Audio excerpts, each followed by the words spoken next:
¿Ya conoces las publicaciones del Centro Olof Palme? Te invitamos a conocer las relaciones internacionales en el siglo XXI. Escrito por Walter Astia Burgos y María Cristina Rosas. En 15 capítulos aprenderás sobre todo lo relacionado entre relaciones internacionales e historia, guerra y paz, geopolítica, teoría, derecho internacional, política exterior, diplomacia, negociaciones internacionales, tratados internacionales, organismos internacionales y muchos temas más.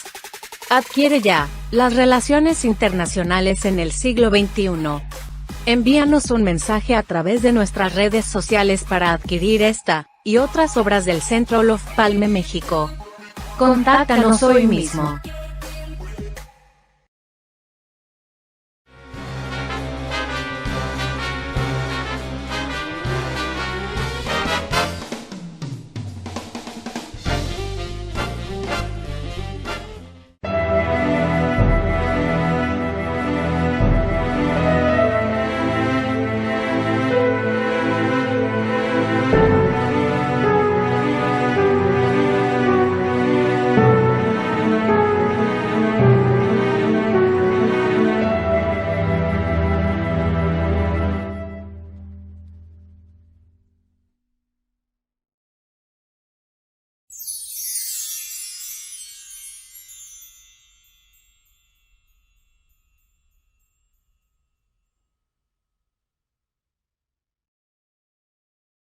Muy buenas tardes, sean todos bienvenidos a una emisión más de esta serie de entrevistas que desarrolla el Centro Olof Palme México.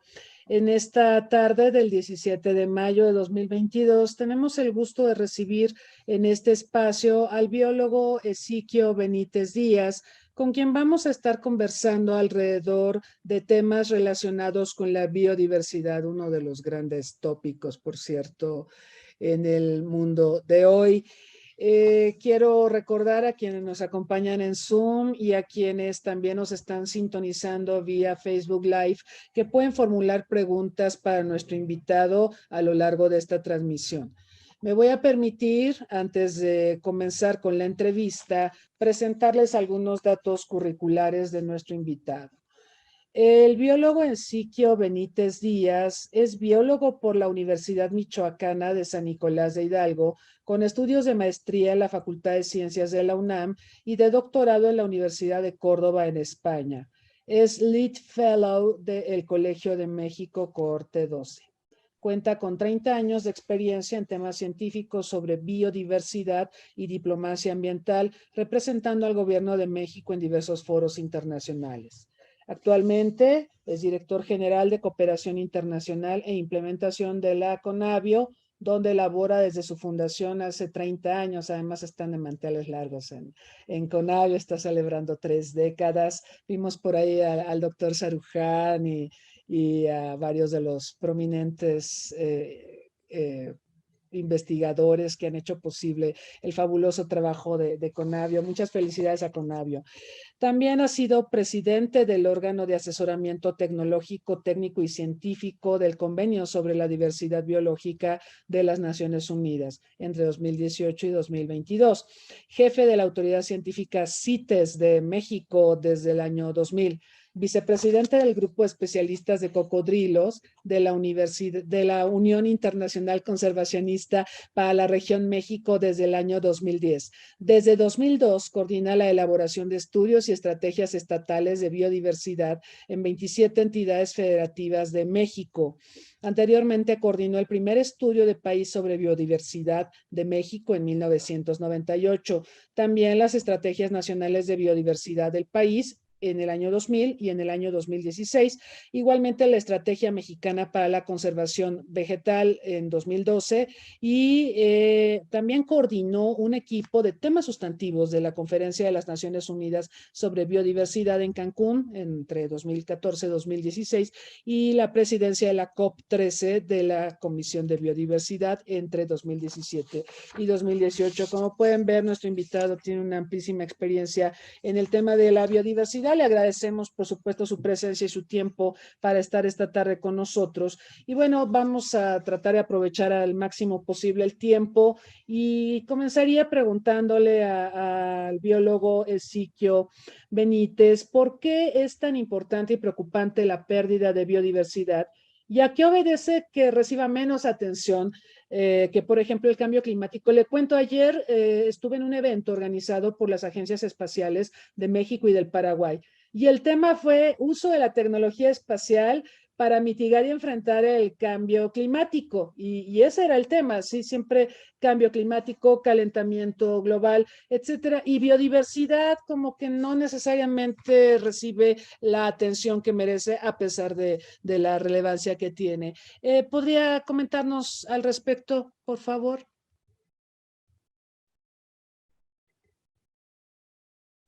Cómo no, y muchísimas gracias, María Cristina, por la invitación para acompañarlos esta tarde. Bueno, el tema de biodiversidad es de la mayor importancia incluso para nuestra propia supervivencia. Nuestro bienestar depende totalmente del estado de la biodiversidad. Somos biodiversidad, somos lo que comemos, somos lo que vestimos, y un país tan rico como México, que es considerado megadiverso, pues todavía tiene muchísimo mayor relevancia, ¿no? La biodiversidad incluso en México va acompañada de una gran diversidad cultural. Somos centro de origen y diversificación de muchas especies endémicas y variedades, y todo esto va integrado, ¿no? Desafortunadamente ahorita nos encontramos en una situación muy trágica. Desde que está el ser humano en este planeta nunca se había visto un nivel de pérdida de la biodiversidad y por ende también de una baja en el bienestar de los seres humanos y de las otras especies. Ahorita, y tratando de responder tu pregunta, me gustaría dar un poco de contexto porque pues a nivel global estamos perdiendo biodiversidad por principalmente 5 grandes causas directas, donde una de ellas es el cambio climático, ¿sí? O sea, nada más para ir tomando en cuenta el nivel de las cosas y efectivamente por qué es tan popular el cambio climático en lugar de cuestiones todavía muchísimo más serias y más complejas como la pérdida de la biodiversidad. En las últimas décadas estamos perdiendo biodiversidad a un nivel impresionante, principalmente por acciones del ser humano que van en torno a la pérdida de hábitat, a la contaminación, al cambio climático, a las especies exóticas invasoras y a la sobreexplotación, ¿no? Cambio climático es quizá dentro de un sistema cerrado estamos pudiendo medir el calentamiento global, entendemos cuáles son los emisores de dióxido de carbono en la atmósfera que lo calientan y otros gases que también contribuyen, pero también dentro de las oportunidades para la mitigación y la adaptación, pues hay muchas oportunidades de negocios. O sea, sí se puede invertir en estas tecnologías, en transporte, en energía, en refrigeración. Hay ahí una relación muy directa con los sectores económicos. A veces se interpreta muy mal la parte de la biodiversidad, donde, bueno, ¿qué pasa? Digo, no hay focos nuevos, no hay autos nuevos, no hay tecnologías nuevas, no hay oportunidades para los alcaldes que pongan alumbrados o que tú le puedas ver esa modificación. Y cuando dices, ahí está el bosque, ahí está la selva y está bien, porque está funcionando y está proveyendo servicios ecosistémicos, pues no le ven así como gran cosa, ¿no? O sea, no están viendo, y más en estas políticas donde lo que se busca es mostrar en el corto plazo cambios, ¿no? No es la justificación, también a lo mejor todos hemos fallado en darle una difusión mayor de la importancia que tiene la biodiversidad en nuestra vida cotidiana, ¿no? Comemos todos los días, ¿no? Bueno, pues nos alimentamos también de biodiversidad. ¿Y cómo la estamos produciendo?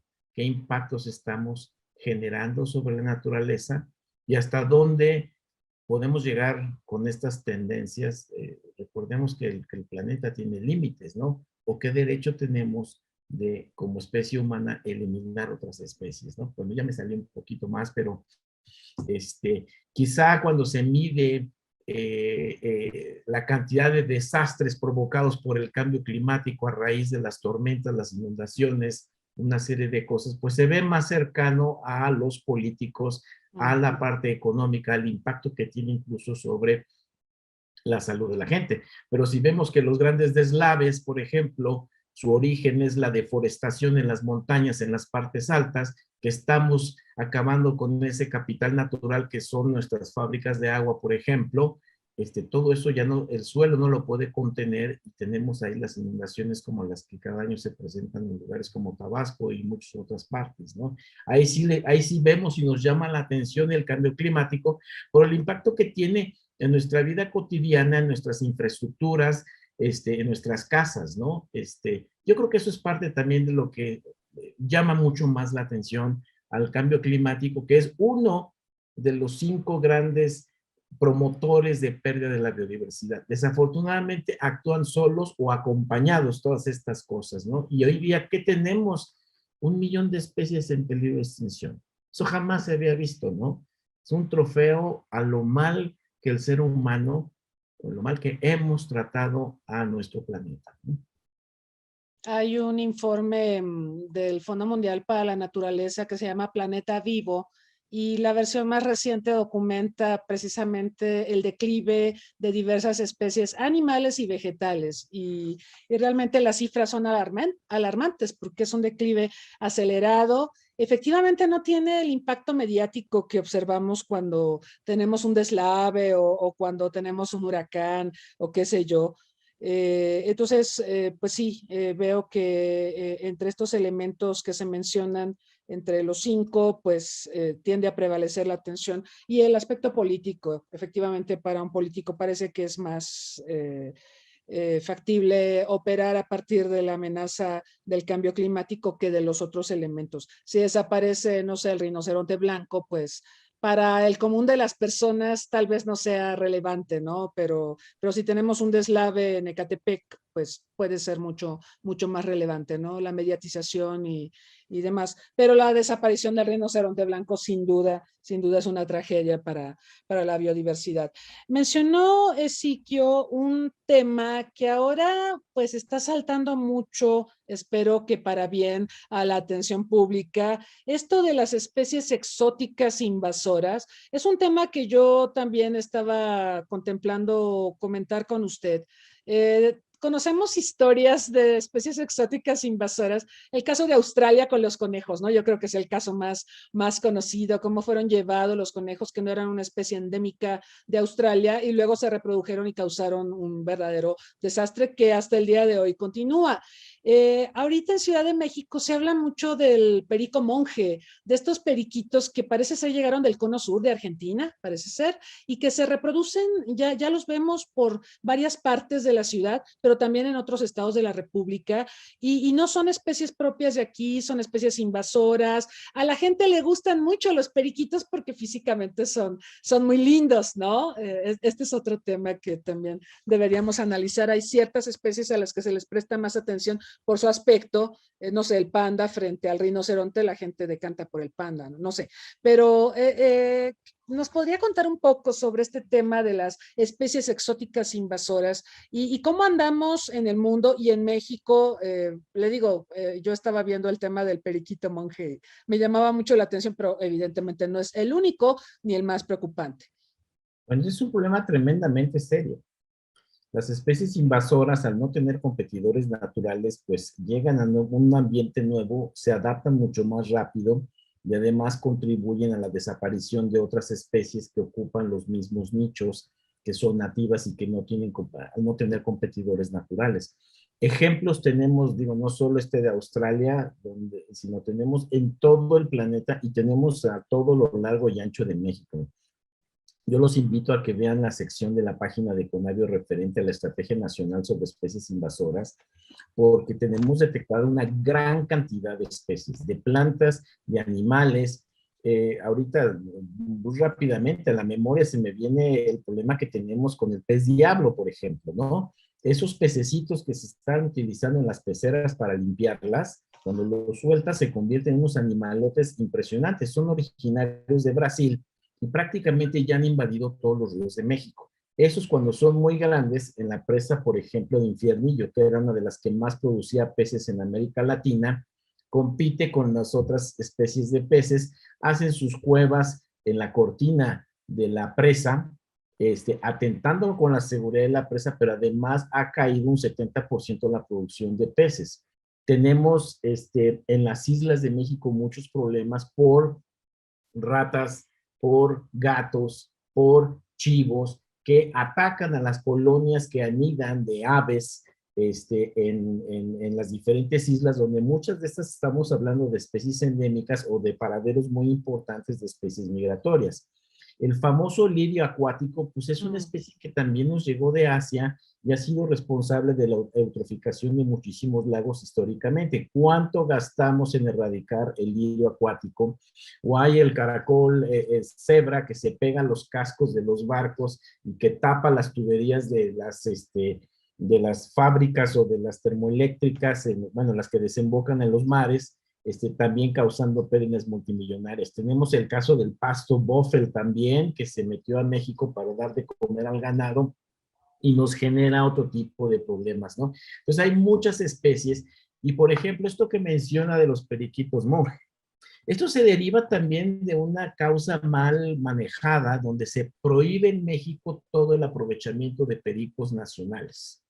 Si una persona tiene en la posesión de un perico nacional o lo está vendiendo, va a la cárcel porque es un delito. Entonces, lo que ha provocado es una importación masiva de pericos que vienen de otros países, tanto de África como de Sudamérica. La gente no suele cuidar las mascotas de una manera correcta y hay muchísimos escapes. No solamente en la Ciudad de México tenemos parvadas que ya se han asilvestrado y que están también compitiendo con las especies mexicanas, ¿no? O también tenemos el problema de con el uso de tanto pesticida hemos eliminado muchos polinizadores y especies nativas de muchas especies que participan en este servicio tan importante para la producción agrícola y ahora se están trayendo colonias de abejorros que vienen de Estados Unidos para polinizar los campos. ¿Y qué está pasando? Que también están atacando y eliminando a nuestras variedades de abejas nativas. Recordemos las meliponas, por ejemplo, que son un grupo de abejas que no tienen aguijón, que son naturales de la península de Yucatán. Y a veces por tapar un hoyo estamos destapando otros. Y mucho también de esto viene conectado con el comercio. Estas especies llegan en los cargamentos, llegan en los barcos, en los aviones, en los autos. Si vemos que muchas de las carreteras de México hay como un pastito rosita que está por todos lados, esos son dispersados por los semillas y es una especie que viene de Israel, por ejemplo, ¿no? O sea, sí tenemos grandes problemas o amenazas como la palomilla del nopal, que se utilizó para erradicar cuando se convirtió en una plaga los nopales en Australia porque se los llevaron de México, bueno, de Sudamérica para allá, no hallaban controlarlos, encontraron un control biológico, pero el problema es que si esa palomilla entra a México nos da en la torre con la producción de nopales, donde México es el país más rico en especies de opuntias, ¿no? Y ejemplos tenemos muchísimos y muchos de ellos están documentados. Sí. Hay estrategias para detección temprana, para control y para erradicación. Los invito a que se informen más y que vean también en la página de Conavio esta información y la estrategia, las alertas tempranas para controlar. Son pérdidas multimillonarias en lo económico, pero también perdemos especies por traer especies de otro lugar donde no deben estar, ¿no? Que de hecho tuve la oportunidad de presenciar un seminario virtual de investigadoras de Conavio donde mencionaban que estas especies exóticas invasoras son una causa muy importante de pérdida de biodiversidad porque efectivamente al no tener digamos forma de ser equilibradas por las especies nativas alteran totalmente los ecosistemas y bueno, la solución ¿cuál sería, Siquio? Exterminarlas. Porque en Australia se quiso hacer y desarrollaron la guerra biológica contra los conejos para tratar de exterminarlos, pero yo creo que el daño es irreversible, pero ¿cuál sería la solución? Bueno, son muchísimas las medidas que hay que tomar porque nos encontramos en diferentes grados de invasión, dependiendo el lugar, dependiendo las especies. En algunos se busca evitar la entrada, en otro se busca controlar los impactos, en otro hasta se pueden aventurar a procesos de erradicación. En México ha habido ejemplos muy caros, pero muy exitosos de erradicación, por ejemplo, de ratas, de gatos, de chivos en islas, en las islas del Pacífico mexicano y en otros lugares, ¿no? Ahí son ya actuaciones extremas donde se busca exterminar a todos estos bichos y evitar que regresen. En otros es contenerlo, pero es como el ser humano pues, ha transmitido las ratas que están en todos lados, ¿no? Y luego en Australia igual metieron gatos, y luego metieron perros, y luego tenemos a los dingos, ¿no? Entonces, una solución te lleva a otro problema y no resuelve la original, ¿no? Ese tipo de cosas es exactamente lo que tenemos que evitar. Se tiene que analizar caso por caso y se tiene que diseñar una estrategia para contener el problema lo más que se pueda bajo distintos niveles, ¿no? Claro. Esto hasta apareció en Los Simpson en un episodio donde Bart llevó una ranita a Australia por error, la traía como mascota y la dejó abandonada para que en la aduana no tener problemas. Y cuando termina el episodio, toda Australia está invadido por ranitas. Exacto, ¿se acuerdan de ese episodio? Es histórico. Y es un ejemplo, digamos, es una parodia de lo que pasó con los conejitos, pero es un ejemplo de estas especies exóticas invasoras. Siquio, bueno, el tema de las especies invasoras me parece fascinante, pero hay temas torales que me gustaría también tratar con usted. Por ejemplo, los avances en las negociaciones del Marco Mundial de Biodiversidad post-2020. ¿Usted considera que los avances que se tienen son suficientes para enfrentar la pérdida de la biodiversidad en el mundo? Pues estamos, como lo mencionaba antes, en una situación muy complicada por el nivel de pérdida que hemos tenido de la biodiversidad. Otro de los grandes avisos que hemos tenido es precisamente la pandemia del COVID-19.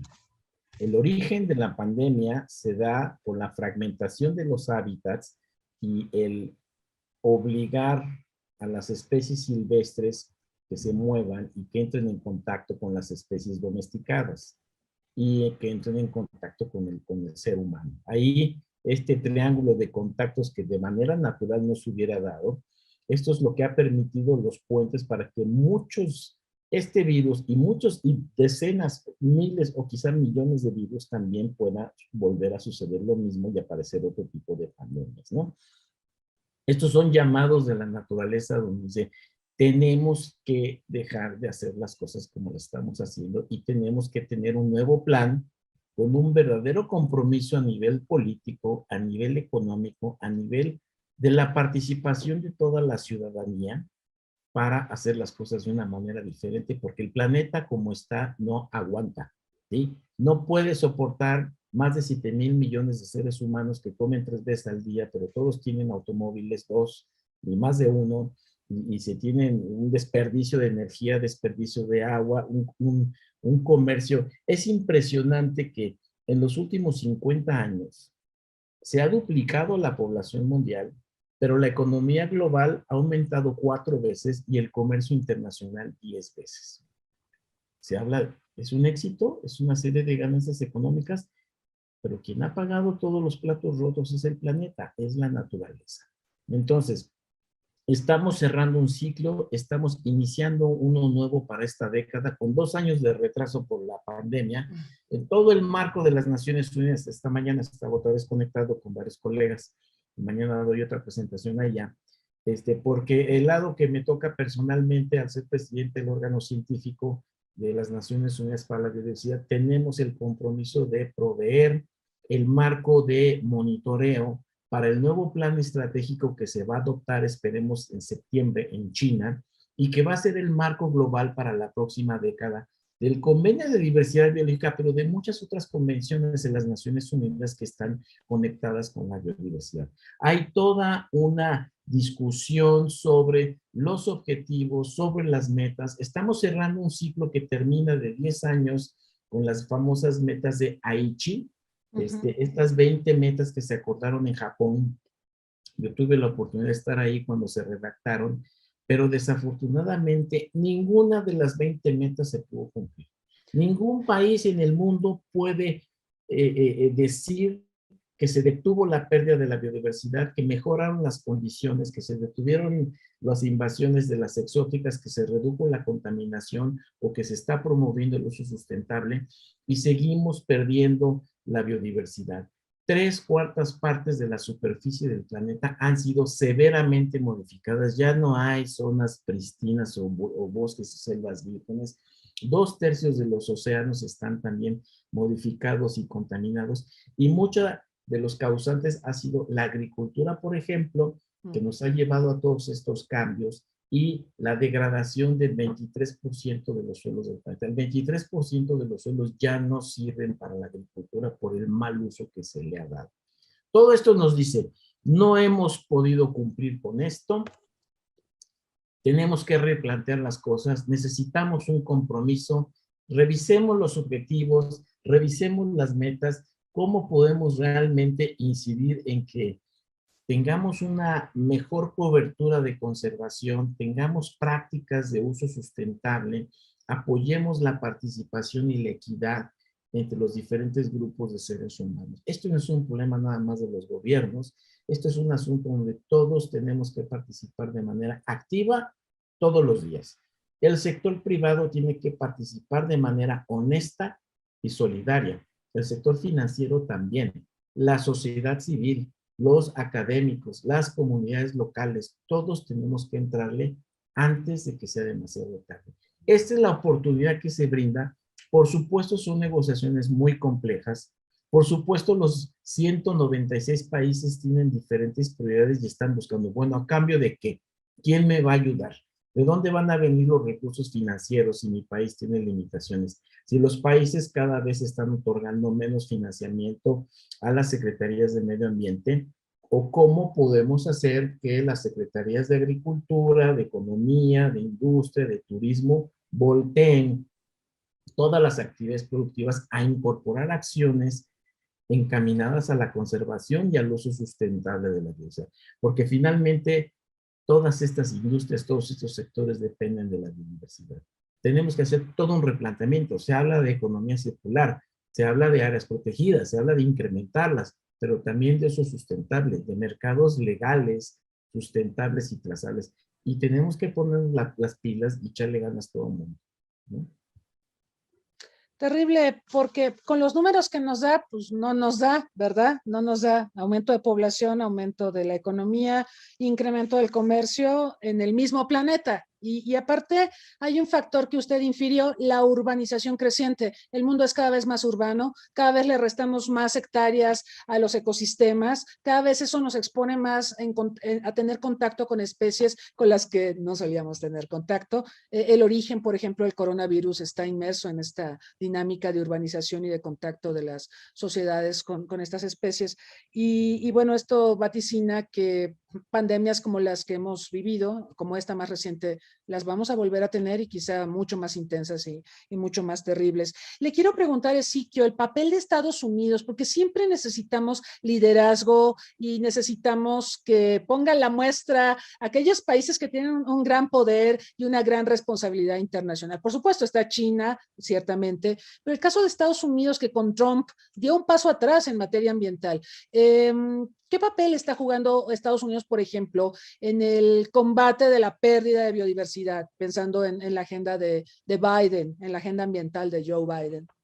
Bueno, ha habido un cambio muy interesante porque están mirando una vez más a reconocer que el cambio climático es una realidad, que es importante la conservación de la biodiversidad. Históricamente, recordemos que en la cumbre de Río en el 92 es cuando nacen el Convenio de Diversidad Biológica, la Convención de Cambio Climático y la de Desertificación.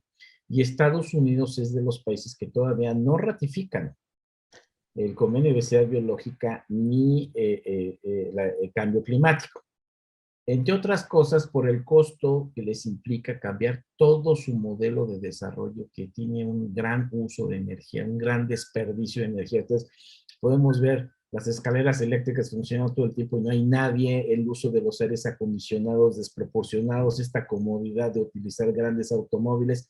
Y México, como vecino, ahí estamos en medio, ¿verdad? Copiando nada más las cosas malas, ¿no? Pero sí es un costo importante en los cambios que tienen que hacer, en los compromisos para reducir las emisiones. Los países más desarrollados son los que más emiten carbono en el caso de países como Estados Unidos o Canadá, y que también más consumen alimentos y que más desperdician alimentos, ¿no? Tenemos países que están en la hambruna, en la pobreza extrema, y un desperdicio brutal de comida que llega de distintas partes del planeta, y esto no es correcto y no puede seguir, ¿no? Si bien en la administración Trump fue un paso atrás donde no se reconoce y no se participa, hay algo que es muy cierto. Internamente a nivel nacional en Estados Unidos es de los países que tienen de los mejores sistemas de áreas naturales protegidas, de los que tienen grandes extensiones, controlen sus pesquerías, tienen santuarios, tienen reservas, se aplica la ley. En su parte de territorio soberano, y además de sus colonias, pues hay buenos indicios de gobernanza y de acciones de conservación. Lo que se le critica mucho es que no participa en el contexto global junto con los demás países y que participan activamente en la colaboración. Pero déjame decirle también, Estados Unidos, México y Canadá tienen tratados muy interesantes de conservación de especies migratorias, por ejemplo, ¿no? Hay apoyos para la conservación, hay una serie de actividades. No quiere decir que estén cruzados de manos. Quiere decir que no están dispuestos a participar y poner recursos para ayudar, porque hay una proporción en función del nivel de desarrollo sobre las contribuciones que se tienen que dar en estos convenios de las Naciones Unidas.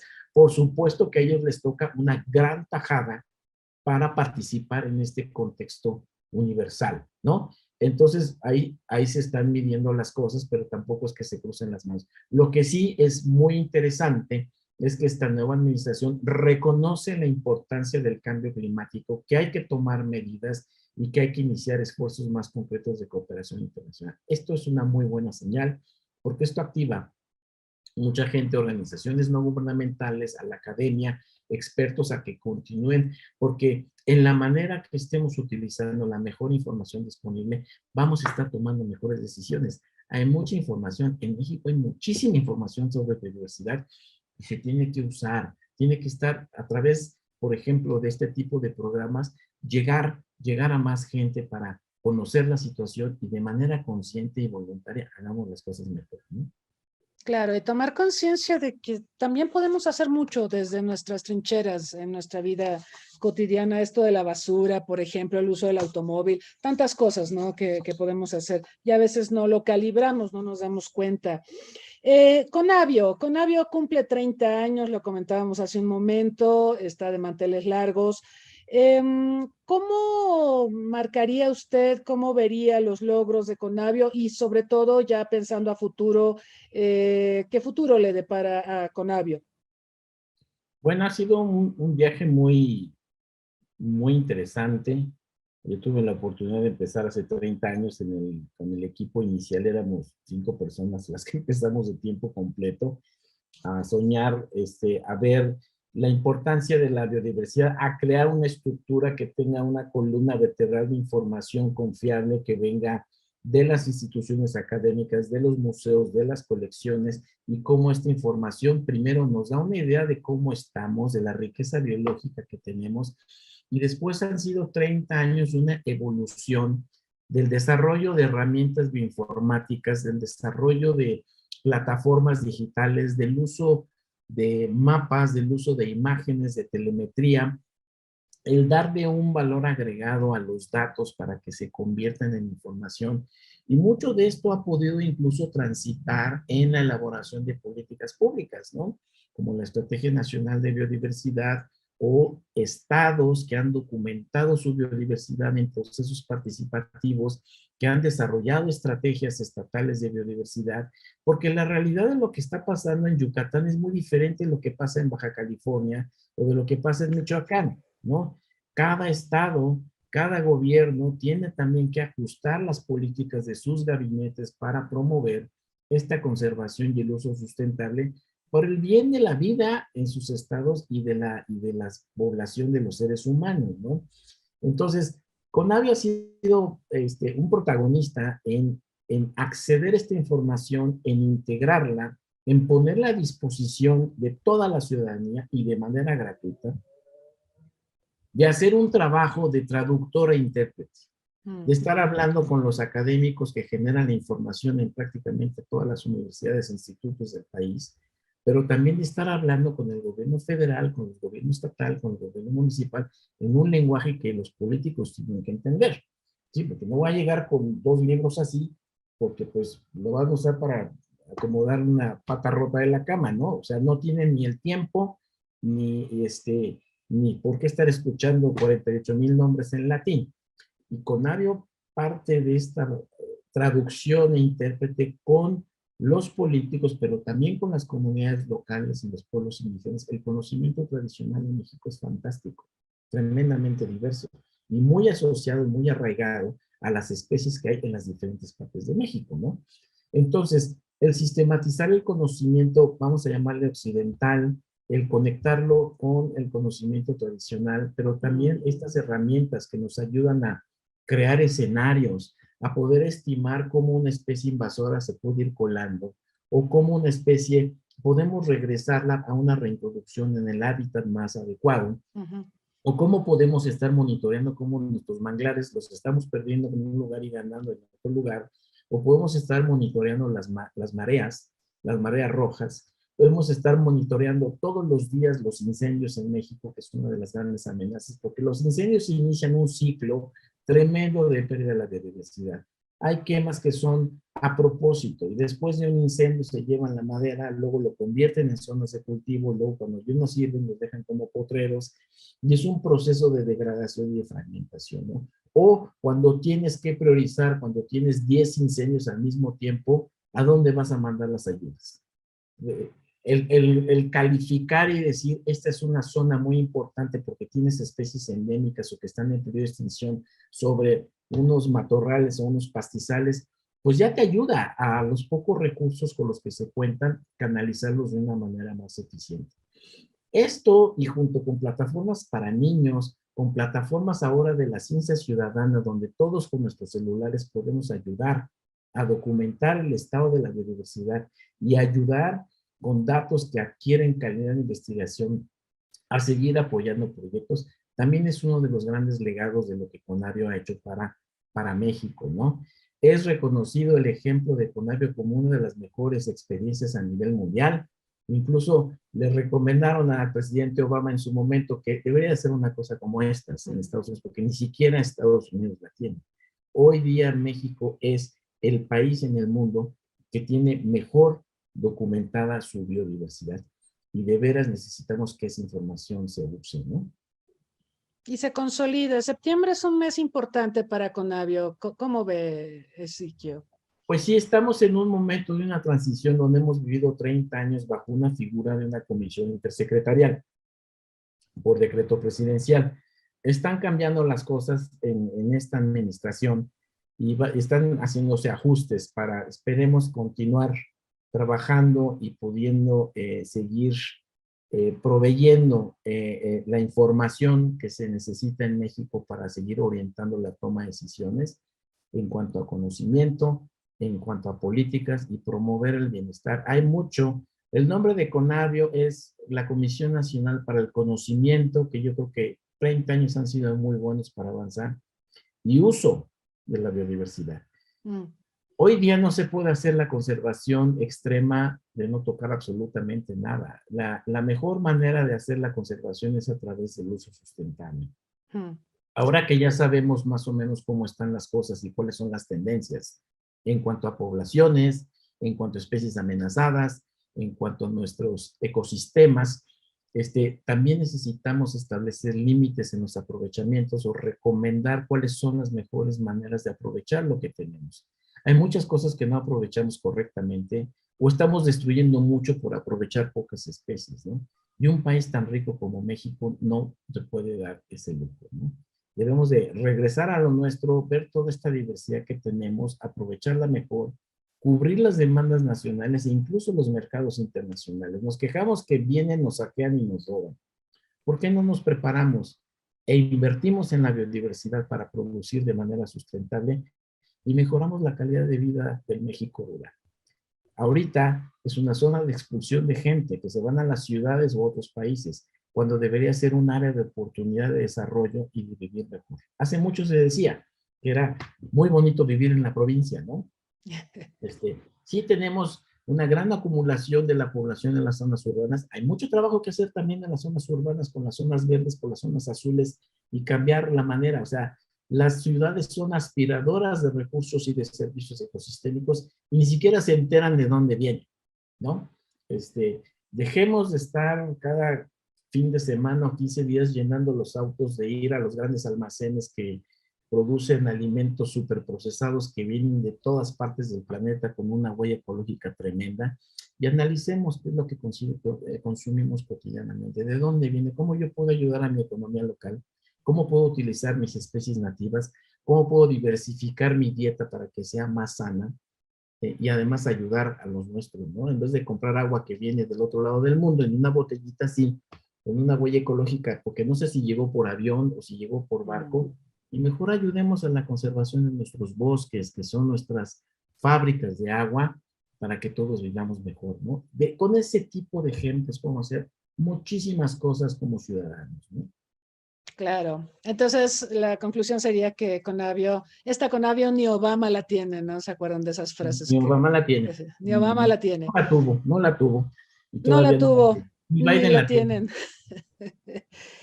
¿Cómo fortalecer institucionalmente a Conavio? ¿Qué políticas y acciones contemplaría usted al respecto? Yo creo, bueno, por supuesto que hay muchas maneras, ¿no? Y no solamente es la parte presupuestal, que urge tener un presupuesto más estable que permita regresar a la época en la que Conavio podía financiar proyectos para seguir llenando el rompecabezas del conocimiento de la biodiversidad de México. También el seguir incidiendo en las políticas, nos consultan mucho también en opiniones sobre la legislación, hacia dónde debe de ir evolucionando para crear ese sistema, que necesitamos como institución también seguir llegando a más sectores de la sociedad, como lo mencionaba, con las comunidades, con el sector académico, con las organizaciones de la sociedad civil, con los distintos niveles de gobierno, municipal, estatal, federal, incluso a nivel internacional, pues tenemos una gran actividad. Conavio durante muchos años ha sido quien ha dado la cara por México y ha participado activamente en las negociaciones, en el seguimiento de acciones que pues deben de ser implementadas a nivel nacional por todas las instituciones de gobierno, ¿no? O sea, una cosa es el seguimiento, somos los que mejor enterados estamos, los que vemos las oportunidades, los que proveemos la información. Incluso la opinión de México es muy respetada a nivel internacional, porque América Latina sigue la opinión de México porque está informada, y en mucho, bueno, Conavio ha estado apoyando las delegaciones de México en esta parte de la diplomacia internacional, ¿no? ¿Cómo puede ser de datos de un pajarito que están escritos en una etiqueta que está en un gabinete de un museo, pueden transitar en todo esto para estar sugiriendo y ofreciendo acciones para una mejor gestión de nuestro patrimonio natural, de nuestro capital natural, ¿no? Eso todavía pensamos que tiene que seguir siendo apoyado en Conavio, para seguir generando más conocimiento, para aventurarnos más en la parte del uso sustentable, seguir incidiendo en políticas, y más aún ahorita que se va a adoptar el nuevo plan estratégico, el tener la plataforma con los indicadores para medir los avances de México en cuanto al cumplimiento de este nuevo plan estratégico post 2020, que será el marco mundial para muchas convenciones de las Naciones Unidas, y el compromiso que pues, México tiene como país, ¿no? Claro, claro. Y en este sentido, bueno, ya tenemos algunas preguntas. Seguimos invitando al público a formular sus comentarios y preguntas para nuestro invitado. Pero en esta línea de todas estas negociaciones que se llevan a cabo en la materia, ¿cómo podría ser México un actor clave en los debates sobre el convenio de la biodiversidad biológica, considerando que el sector ambiental en general, e incluso, hay que decirlo, en Cancillería, no tiene una masa crítica, salvo usted, por supuesto, y quizá un par de personas más, pero no tiene una masa crítica en la materia?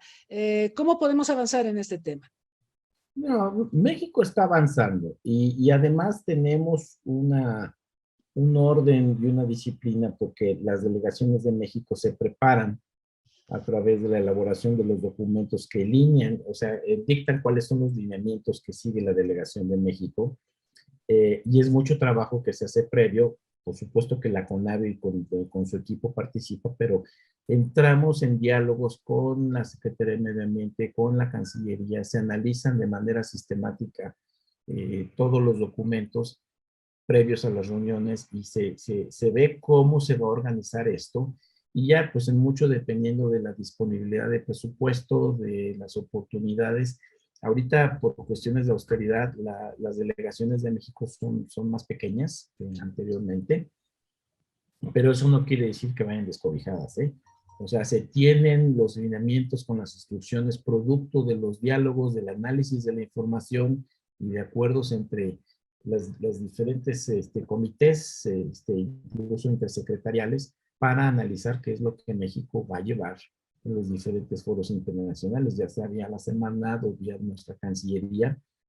Hay oficio diplomático, por supuesto, si pudieran todas las cosas que hemos librado de situaciones complicadas como país, pero bueno, esto es parte pues, del trabajo que tenemos que hacer y que seguiremos haciendo hasta ad infinitum, esperamos. Formidable. Mire, hay varias preguntas. Le preguntan si es válido que Estados Unidos, que tiene sus áreas protegidas, que sacó al águila calva de la lista de especies amenazadas, es válido que sancione a países con argumentos ambientales, como lo hace con México, por la mortalidad de tortugas en el caso de la pesca del camarón. Bueno, esta es una historia muy vieja. Efectivamente, hay veces que se utilizan barreras no arancelarias para competir en el comercio, ¿no? Y no solamente es la situación de camarón tortuga, históricamente se tenía atún delfín, ahorita también estamos enfrentando cuestiones con la totoaba, Y la vaquita. y la vaquita, ¿no? Bueno, para empezar, México no vende totoaba que venga de medio silvestre, o sea, es pesca ilegal, ¿no? Ese es un problema de delincuencia organizada, ¿no? Pero, bueno, son guerras económicas donde por privilegiar la pesquería de atún de los Estados Unidos, argumenta que en México se matan delfines. ¿Qué tanto es cierto? ¿Qué tanto no? Las autoridades pesqueras son las responsables de poner los observadores, de aplicar los métodos correctos para hacer que los delfines hagan. Lo mismo sucede con los famosos DETs, los mecanismos excluidores para las tortugas. No quiere decir que México hace las cosas perfectas también, pero digo, siempre va a haber una oportunidad de mejora de hacer las cosas bien, pero también sí es una combinación de quizá el interés genuino en la conservación, porque pues no debería suceder la pesca incidental, que eso sucede con las redes agalleras, donde cae la vaquita, donde en estas redes donde caen las tortugas, o donde caen los delfines, ¿no? Sí tenemos que mejorar, se necesita invertir, se necesita mayor capacitación, y los límites ahí, pues, son dudosos, ¿no? Yo creo que sí hay una parte de interés genuino en la conservación, pero también hay intereses comerciales que buscan privilegiar las pesquerías del país vecino, ¿no? Esto hay que analizarlo caso por caso. Hay ocasiones donde se vale, hay otras en las que no, pero todo esto tiene que ser bien documentado, transparente y que haya equidad, incluso que venga acompañado de la manera de solucionar las cosas, ¿no? Sí, Claro. o sea, a veces hay esta posición de ser policía del mundo, ¿no? Y de pronto se extralimitan y se van más allá de lo que van varios acuerdos internacionales, ¿no? Sí, y también la agenda comercial internacional, pues ya incorporó los temas ambientales, entonces por ahí puede haber estos roces, ¿no? Estos choques a veces. Gradualmente en los tratados internacionales comerciales se están incorporando más elementos ambientales y esa es una buena señal. Ujú. Hay trabas que se dan en las negociaciones a nivel mundial porque ponen a los tratados internacionales por encima, a los tratados comerciales por encima de los ambientales. Cierto. Y se tiene que trabajar de manera conjunta. Este, el beneficio económico per se no puede ir por encima de los límites de la naturaleza, por favor, ¿no? Claro. Y entonces sí, hay muchísimas cosas que, bueno, se le llaman externalidades a estos impactos que se están teniendo sobre la gente y sobre el medio ambiente de una cadena productiva donde compra un objeto con un precio, pero ese precio no refleja el costo que tuvo para el planeta. Así es. Entonces tenemos que internalizar todas esas cosas en la cadena que se produce ese objeto, ver cuánto generó de contaminación, si tiene metal, si tiene fibra, si tiene plástico, si tiene, bueno, ¿qué pasó todo ahí atrás? Lo que uno paga por una cosita de estas, por un teléfono como estos, la huella ecológica que tiene es brutal. Y eso no lo están pagando en el precio. El costo es mucho mayor. Es Y cierto, por eso el planeta está colapsando, ¿no? es cierto. Sí, porque tomamos los recursos, pero alteramos obviamente todo el entorno y lo destruimos y lo contaminamos. Y es muy difícil volver al statu quo ante, o sea, la devastación continúa Por y un por lado más es que limpiemos. comodidad Ujú. y por otro también son modas muy tontas, ¿no? Sí. Perdón, pero la gente que consume soya porque cree que con eso ayuda al planeta porque no come carne, no toma leche de vaca, bueno, entre más consuman soya, más se va a seguir destruyendo el Amazonas, ¿sí? Porque allí es donde se siembra la soya transgénica, ¿sí? Y más vamos a seguir teniendo nutrientes que van al océano Atlántico y más sargazo vamos a tener. El problema del sargazo no se arregla recogiéndolo de la playa. Hay que desactivar el origen, que son todos los nutrientes que están llegando al océano y que alimentan el sargazo, ¿no? Entonces, sigan consumiendo más soya, o leche de soya o más tofu, todo eso porque creen que es más sano. No, no es así. Mejor comamos maíz mexicano, o Claro. verdolagas, o quelites, o sea, seamos un poquito más conscientes. O es la moda, o es la comodidad, o es la Mm. desinformación, ¿no? Ahora, también resulta que es más sano comer manteca de cerdo canola, ¿sí? La canola es el aceite, es Canada Oil, es transgénico también, ¿no? Sigamos consumiendo maíz transgénico, sigamos consumiendo aceite transgénico, en lugar de lo que tenemos toda una estrategia comercial, ¿no? Analicemos con mayor detalle el origen de las cosas que consumimos y veamos cómo podemos ayudar a nuestro entorno, a nuestra biodiversidad, a nuestra economía local, ¿no? Mm. Claro, y ahí vemos cómo están vinculados todos los temas, lo ambiental, lo sanitario, lo alimentario, ¿no? Y bueno, por eso es importante una visión de conjunto también. Le preguntan, qué curiosa pregunta, pero qué interesante, si los zoológicos son una forma de contribuir a enfrentar la pérdida de biodiversidad. Ahora cada vez más. Mm. Antes se veía como una situación opcional donde siempre se debe privilegiar la conservación in situ. Tenemos que conservar los hábitats donde las especies se distribuyen de manera natural. Pues ahora ya no es el caso. Digo, sucedió, por ejemplo, con el cóndor de California. Se tuvieron que agarrar todos los poquitos que había en el medio silvestre y meterlos a zoológicos para que se reprodujeran y ya empezaron a hacerse algunas liberaciones, algunas introducciones. Hay varios ejemplos en todo el mundo y en México de reintroducción de especies que han tenido que ser criadas en cautiverio. El lobo mexicano, ¿no? Es un caso. El lobo mexicano es otro caso donde los ejemplares que se tenían se resguardaron, se cuidaron, se está aumentando la producción y gradualmente se están liberando en lugares que presentan las condiciones adecuadas para que este pueda regresar, ¿no? Entonces, cada vez más los zoológicos, yo creo que está cambiando la forma en que antes era como una exhibición más morbosa Sí. de la diversidad de especies que hay en otros países, ¿no? O incluso también a nivel nacional.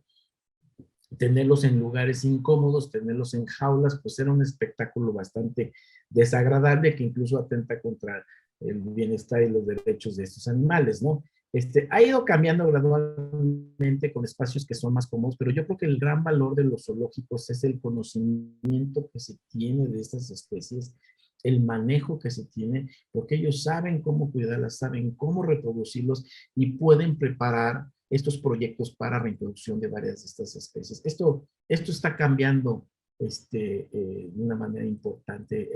La utilidad y los fines últimos de los zoológicos, también de los jardines botánicos, que además de servir para entretener a la gente, deben de contribuir con proyectos muy concretos en favor de la conservación y del uso también. Ya, muy bien, muy bien. Sí, efectivamente recordamos esa remodelación que tuvo Chapultepec, por ejemplo, cuando fue el escándalo con los panditas, ¿no?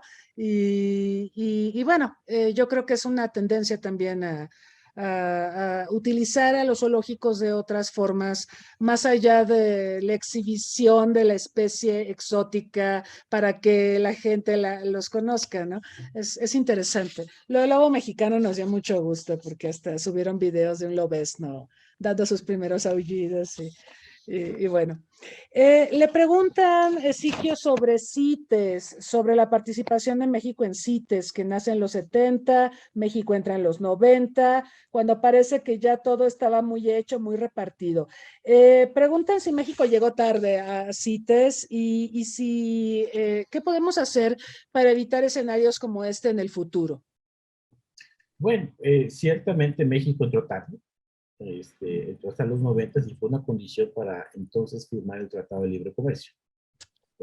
Porque recordemos que la Convención sobre Comercio Internacional de Especies Amenazadas de Flora y Fauna Silvestre, la CITES, es una convención comercial.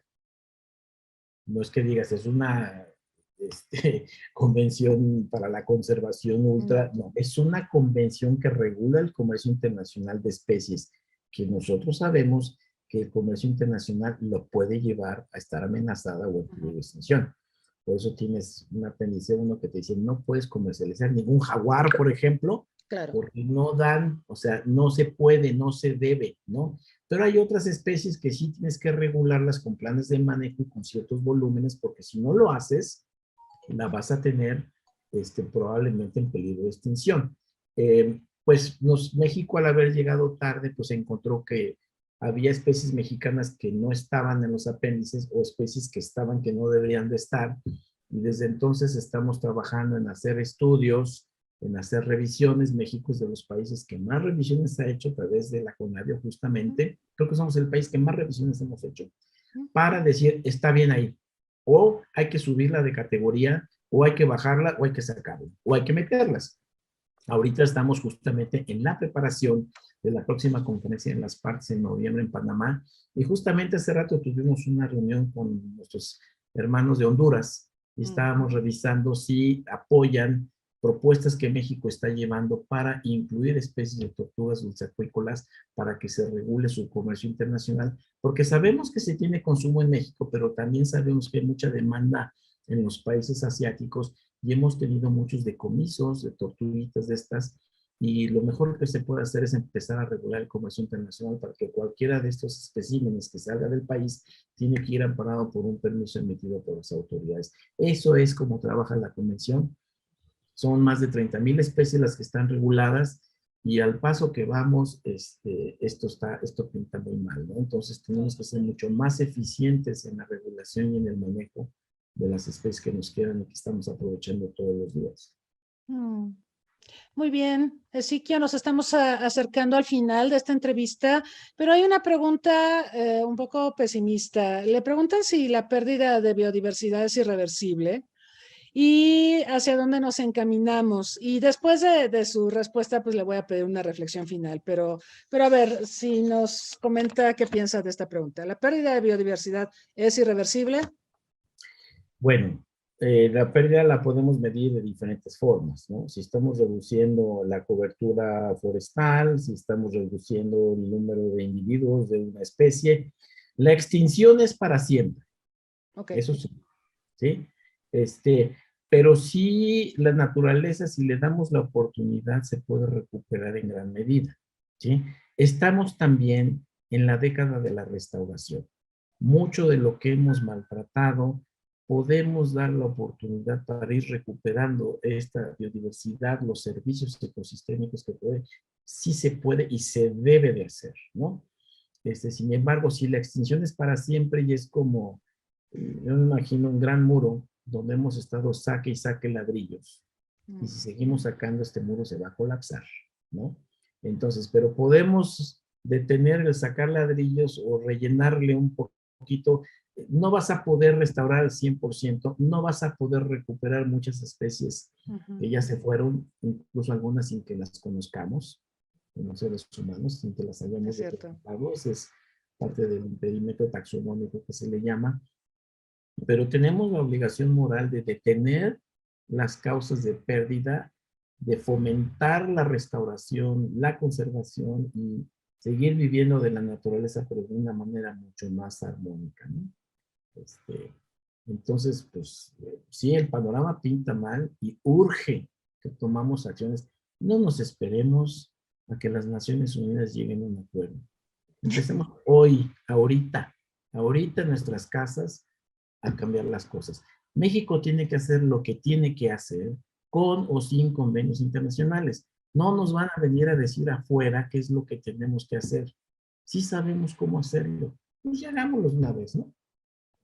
Pero sí se puede, Siquio, porque, bueno, pensando en la normatividad internacional, nosotros sabemos que, por ejemplo, hay normas jurídicamente vinculantes y hay sanciones para quien no cumple normas, pero está el otro tema, el del soft law, o así lo llaman, el voluntarioso, lo hago si quiero y si no lo hago no pasa nada, no me sancionan. O sea, sí funciona el que voluntariosamente, digamos, vamos a reducir las emisiones contaminantes, vamos a proteger a la vaquita marina, vamos a proteger a las tortugas, el tema de los reptiles, que es un tema pasmoso en nuestro país.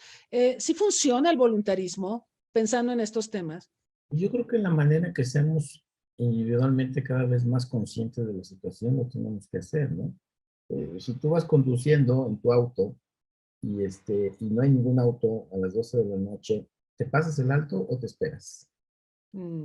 Este, Ahí, aunque no haya policía, aunque no haya un tratado internacional que te obligue, ya no, o sea, no somos niños chiquitos, no somos menores de edad. Debemos de comportarnos como ciudadanos conscientes y hacer lo correcto y dar el ejemplo a todos los demás sin que tenga un palo atrás que me esté correteando para darme si me porto mal, ¿no? O sea, ya necesitamos como especie, como ciudadanos, hacer lo correcto, ¿no? Cuando se siguen portando mal, pues para eso está la autoridad, ¿no? Y lo que necesitamos en nuestro país, en la mayor parte del mundo, es recuperar la gobernanza donde todos participamos todos los días activamente. Los jóvenes, las mujeres, las comunidades indígenas, la sociedad civil, la academia, todos tenemos que hacer lo que tenemos que hacer y hacerlo bien, ¿no? Sí, coincido. Recuperar la gobernanza. Una reflexión final, Ezequiel, para nuestros jóvenes que, bueno, se están interesando en estos temas y para que profundicen en ellos y pues ellos son los que vienen después de nosotros y tendrán responsabilidades en la materia. Pues no esperemos a que nos vengan a decir algún día cuándo empezar, ¿no? Ya hay que empezar en este momento, como lo mencioné antes. Tenemos que hacer un acto de reflexión que va más allá de que no pises las plantitas y no te metas al pasto. Y siembra un arbolito. No, tenemos que buscar soluciones de fondo en nuestra vida cotidiana. ¿Qué hacemos con la energía, con el agua, con lo que consumimos? ¿Cómo, ya no solamente cómo molesto menos, más bien cómo puedo ayudar? ¿Cómo podemos ayudar? ¿Cómo podemos hacer que este planeta, que es el único que tenemos, sea un lugar mejor para vivir? ¿Cuánto estamos dispuestos a pagar para irnos unas vacaciones a un lugar lindo? en México. ¿Por qué no todo México es un lugar lindo? ¿Por qué no hacemos lo posible porque así sea, no? O sea, hagámoslo todos los días, informémonos, comuniquémonos. Esto puede dar la oportunidad de que haya incluso diálogos con gente que nunca hablamos. ¿Cuándo hablamos con los vecinos? Tiene que cambiar la manera de hacer las cosas, ¿no?